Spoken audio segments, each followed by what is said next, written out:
Aloha. Yeah, hi, it's Paul Stanley. Aloha, Paul. Dave Lawrence. Hey, Dave, how are you? I'm good, man. Good, man. Thanks for being willing to take a couple minutes. You betcha. It's Dave Lawrence. How you doing? A big aloha, and I am pleased to be welcoming a major rock cat for a conversation. He is one of the few people who can really call themselves a rock star and not be full of it. His career has been that impressive. A pioneering career, too. And it was sort of the highlight, or a highlight, in an entire chapter of rock and roll in the 70s, yet it transcends that. And he's the sort of cat who has been a childhood and life hero to millions of fans. Like a rock superhero, in a way. Only few guys really have come across in this sort of fashion. I've seen him in his glory many times as the star child. Very lucky to have seen him as the Phantom of the Opera.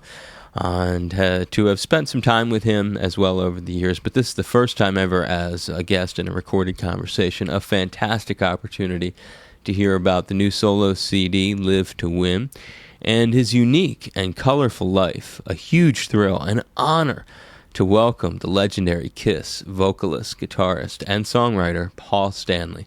Aloha, Paul. Thank you so much for doing this. Aloha, Dave. You know, to hear something like that, I don't want you to stop. I'm just saying, go on, go on. It sounds so good. I got to meet this guy. You're like the cat who got me into rock. And when I was a little boy, it was, you know, and I know you've heard this so many times, Paul's that kind of guy that has had to endure this rap from countless people now for decades. But it's really you who inspired me to get into the rock business and the radio business, you know, in the beginning by way of Kiss. So a huge lifetime thrill to get to record a conversation with you. Well, it means a lot to me. And, you know, having that kind of position, like lofty position, you know, you hope that you never let people down because, you know, when people put you in that kind of stature, you know, I hope I live up to it. Ah, you're the man. I'm sure that you will. And I noticed that, you know, you're the kind of guy who's honest and blunt. And with this Live to Win new solo CD, it's interesting because you've said you're hesitant to do a new Kiss album because you know that fans, when it comes to new music, they only want the classics that they're familiar with. So you sort of stick with that, and that's your approach with Kiss. Yet you went ahead and did Live to Win. Was this more a thing about doing the record for yourself? Totally. You know, in doing a solo album, you don't have to compromise. You don't have to make any kind of concessions for other people. And for sure, you know, doing a solo album meant that I was really doing it for me. Hopefully other people like it, love it, whatever. But, you know, first you got to please yourself. I mean, that's part of living to win, is that you don't listen to other people. You follow your own gut feeling and you follow the challenges you set for yourself.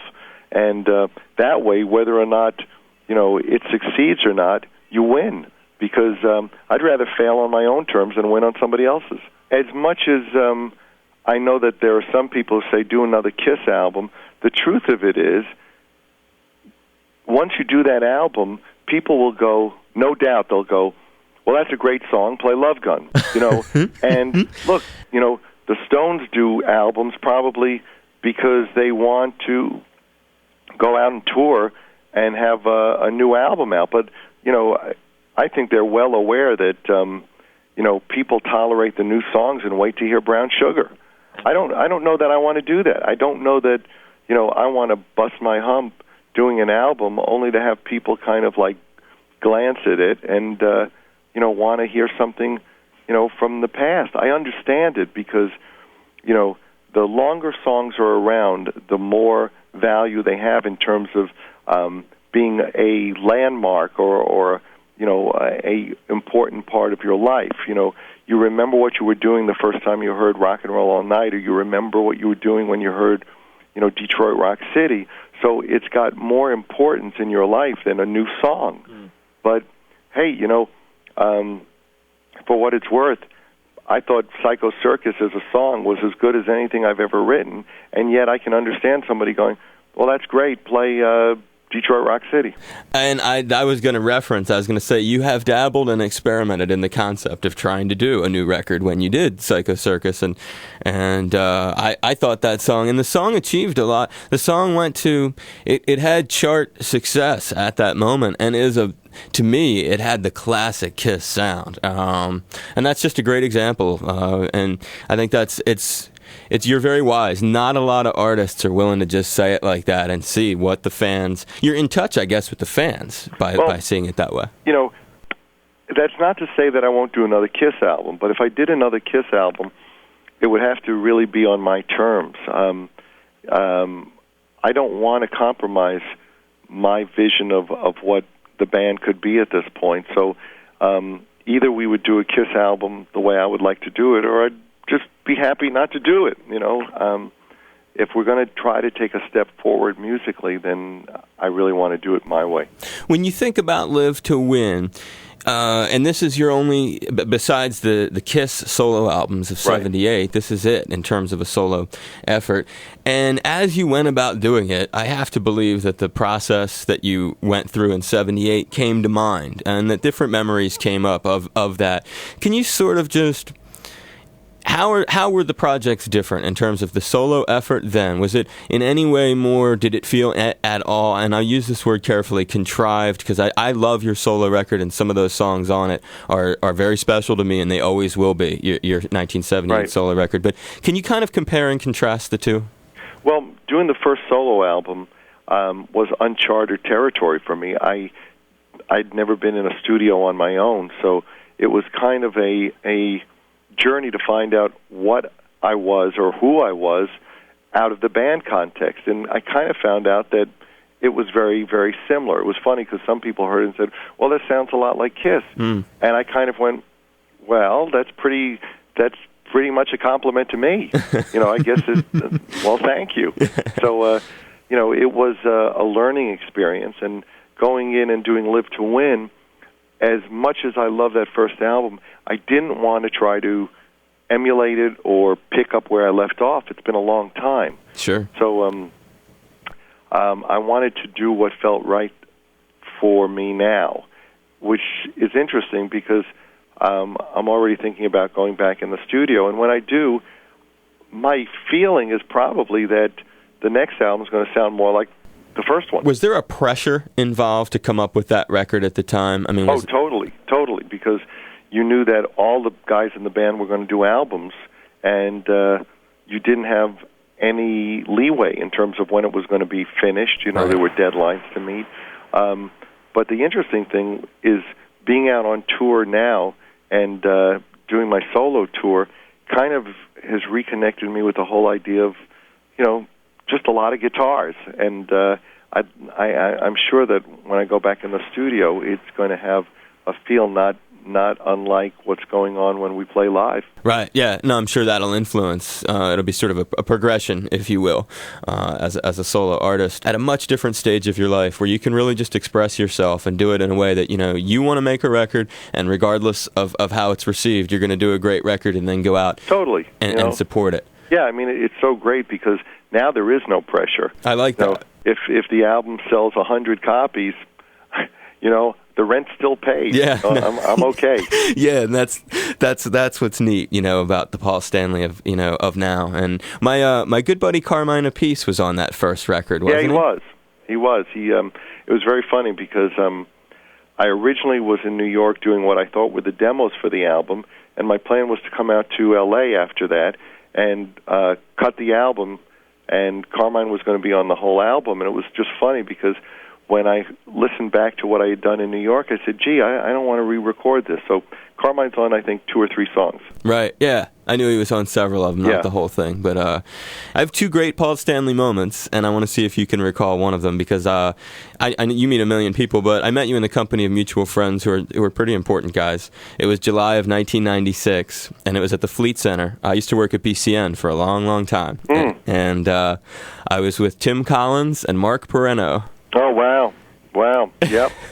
Well, you know, two big names, and you know, Mark certainly made his mark, no pun intended, in Boston, and Tim did some great things with Aerosmith. Yeah, it was a great moment getting to meet you. And Mark used to always tell this crazy story of getting to have driven you guys in makeup to one time you came and you did his show in Detroit, and everybody was in makeup, and there was some kind of snowstorm or something like that, or your ride couldn't get you back, and he took you in his Duster. Sure. And that actually happened. You bet. That's crazy stuff. And the other great Paul moment was something I've never heard you talk about, and that is your run doing the Phantom of the Opera in Toronto at the Pantages. Right. And in 1999, you got to be a guest Phantom for quite a period of time, several months, and it concluded on Halloween of '99. And my buddy Eddie Kramer actually got me tickets. I got to sit right behind your wife at the time, Evan, and your mom and dad, and see your final Phantom. Yeah. How did you get that gig? What led to you deciding to do that? It was so wonderful to see you in a whole different area like that. Well, I've always loved theater, and I saw Phantom in London in 1988, and somehow it kind of hit me the same way the Beatles did when I first saw them. When I first saw the Beatles, I went, I got to do that.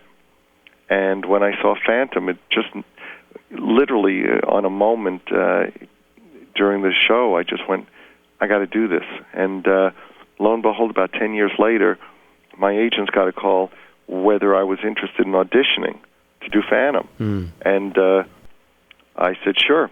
So they flew me to New York and had to do a full audition, and wound up going up to Toronto, where the show had been running for 10 years, and took over. And actually, somebody was supposed to come into the show after me, and they bought out his contract and kept me, and I closed the show. So I was doing 8 shows a week, and it went down pretty darn well. It was incredible. It was such a different for Kiss fans, especially that night. There were a lot of people who traveled to be at your very final Phantom show. Obviously, you had important people there too. Of all of them, does that one stick out, or beyond? I mean, honestly, or is it all just how do you look when you look back at it this many years later? How do you remember it? Can you remember that one, your final Phantom, or is there a performance? Phantom was, the final show was an incredible honor because the show had run for 10 years, and for them to want me to close the show had incredible history. Had taken in about $750 million in Toronto. So, to be the one to close the show and, be part of such an amazing cast was incredible. Another live to win moment. It's pursuing something and giving it your all and winning. I would love to see. I encourage you to try to get one of those released professionally. Because there are bootlegs, and I've never purchased one. I sort of regret the opportunities I've had to get one, and then I didn't. But that would be a nice thing if you would consider releasing that. I mean, yeah. I don't know whether you have control, but is that something that would ever happen, you think? Or? The leash and the control of Phantom of the Opera is absolutely incredible. It's such a huge moneymaker that the what is allowed and not allowed is staggering, but it's understandable when something makes $1 billion. I had a great time, and people have some great memories. Okay, so you doubt. So I guess that's your way of saying you don't think that's coming out anytime soon. I would doubt it. Man, that was incredible. Well, from one Phantom to another, I've always, I know, I'm curious how you'll react. I've heard you react different ways to this before. I mean, it's a goofy sort of movie, but the Phantom of the Park to your fans means so much. It is such a cool thing. In all of our minds, nobody looks down on you at all. Everyone puts you on an even higher pillar for having done that. Oh, I have nothing but I'm smiling right now. Nice. It was so interesting and so bizarre to do, and again, it was something that most bands never even get a chance to consider. So I was very happy. What was the most bizarre moment of doing it? Well, every day, just not having a clue what we were doing. None of us really understood what the script was about. Still have no idea what the ending of the film was about, and it was bizarre. And and on top of it, the band wasn't getting along, and most of the guys weren't talking to each other. So it was an incredible, that was the time when the solo albums came about. Was when the band was literally, just barely on speaking terms, and there we are making a film. That's so funny that you put it that way, and it's so true. And then weren't they sort of making it up as they went with it, almost, kind of? Well, I mean, they weren't working with Pacino and De Niro; they were working with us. So, it certainly, it was an easy shoot only because they lowered the bar. You should consider releasing that officially, and I would think add a bunch of the Magic Mountain footage from the concert scenes that you did there. I think that it would sell a whole lot. Well, all things are possible at this point. Yeah, the Kiss Meets the Phantom of the Park stuff is just, it's fun and it's quality. Every time I see it, it always makes me feel good. And I think people would be into buying that, especially fans of the band. Well, I appreciate it. Appreciate the input. Oh, my pleasure. And as we wrap this up, a little mention of your visits to the area for your art. Yeah, I've been coming to Maui since 1975. How often do you come out here? Do you have a house? No. One of my big regrets is when I could have probably bought Wailea, I didn't. So how many times a year do you get out here? At least twice a year. What inspired you to do the artwork that you're creating? It was just a release. Something. To let out some steam and also kind of go on a self-discovery journey. See what I'm about. And do you sell it anywhere else? Oh yeah, it's going into actually 20 galleries in the mainland, and very successfully. Do you ever come to Oahu? My next trip for sure, I want to make it to Oahu. Well, if you do, I would love the chance to do another interview, something in person. Sounds good, man. I will take good care of you. Well, you're on. And I hope that I appreciate your time very much, Paul. Hey, man, it's been a pleasure. This was a lot of fun. It was great. All the best, brother. Take care, Dave. Big aloha.